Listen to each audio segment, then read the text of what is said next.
ជំរាបសួរបងប្អូនទាំងអស់គ្នានៅក្នុងវីដេអូនេះខ្ញុំនឹងធ្វើការបង្ហាញតាក់ទងទៅនឹងការអាប់ដេតតាក់ information របស់ YouTube Channel របស់យើងដែលធ្លាប់ទទួលការរកប្រាក់ចំណូលជាមួយនឹង YouTube យើងទទួលបានសារអ៊ីមែលតាំងពីខែ12ចុងឆ្នាំ2025រហូតដល់ដើមខែ1ឆ្នាំ2021ហ្នឹងគឺខ្ញុំនៅតែទទួលបានអ៊ីមែលមួយទាក់ទងទៅនឹង Google Payment ទាក់ទងនឹងការ update តាក់ information ដែលខ្ញុំ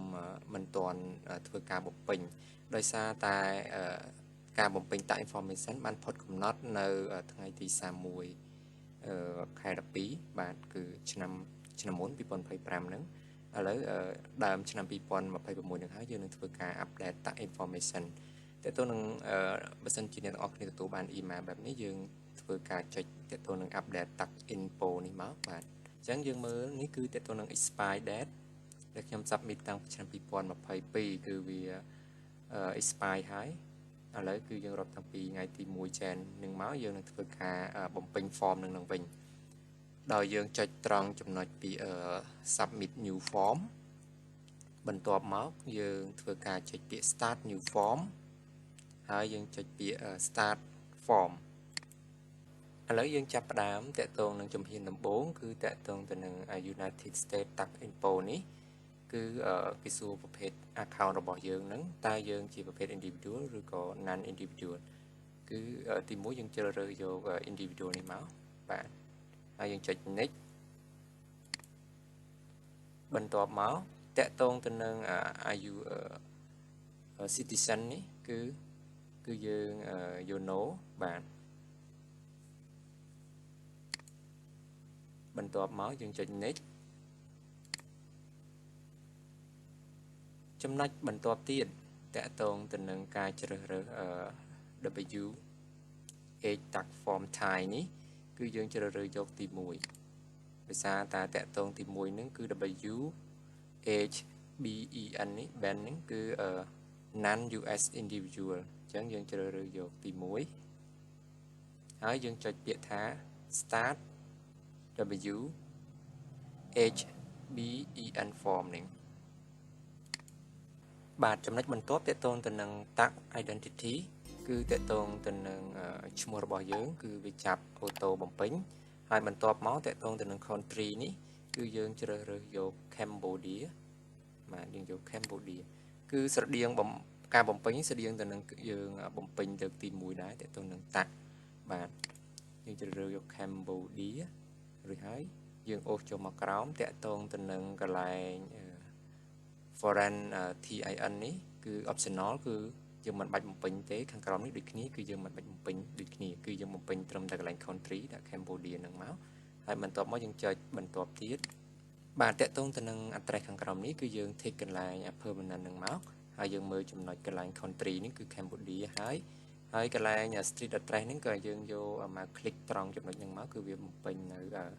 address ដើមដែលយើងធ្លាប់បានបំពេញលើកទី1ហ្នឹងគឺវាបំពេញចូលតែម្ដងហើយយើងយកកន្លែង mail address នេះគឺ the same ដូចគ្នាបាទយើង tick មកបាទបន្ទាប់មកយើងចុច next បន្តឥឡូវយើងពិនិត្យមើលតកតងទៅនឹង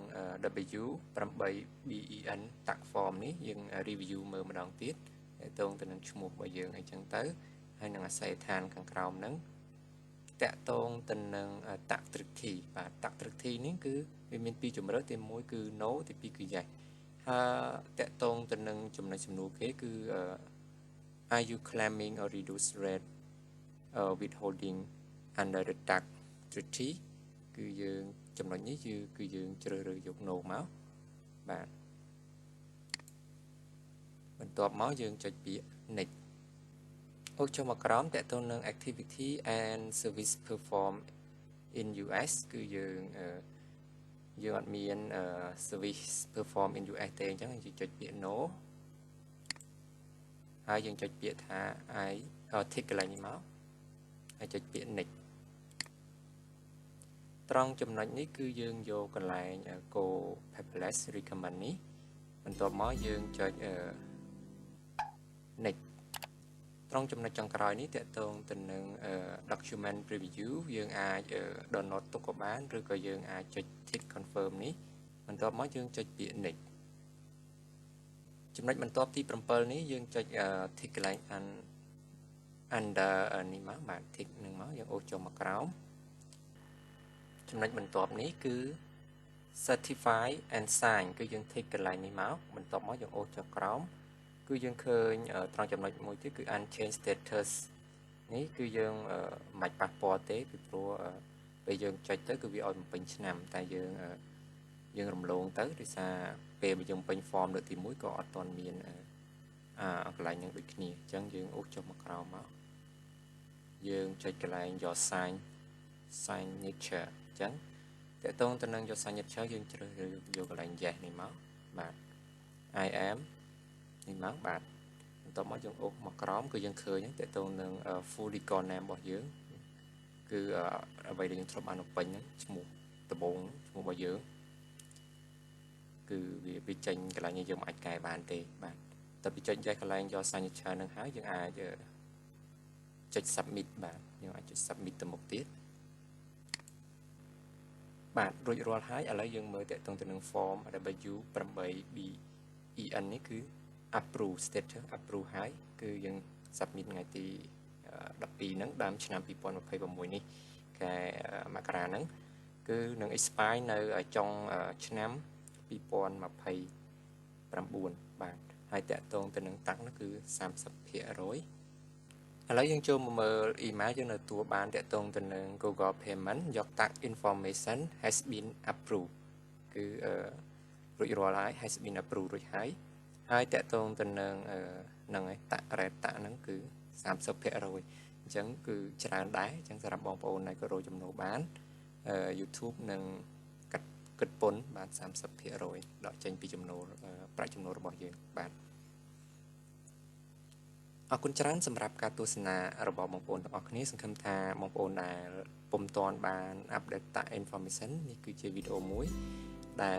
បងប្អូនអាចធ្វើការ update tax information ដើម្បីយើងអាចរកចំណូលបន្តជាមួយនឹង platform YouTube នេះបានអរគុណច្រើនសម្រាប់ការទស្សនារបស់បងប្អូនទាំងអស់គ្នាយើងនឹងជួបគ្នានៅវីដេអូក្រោយជាបន្តទៀតបាទសូមជម្រាបលា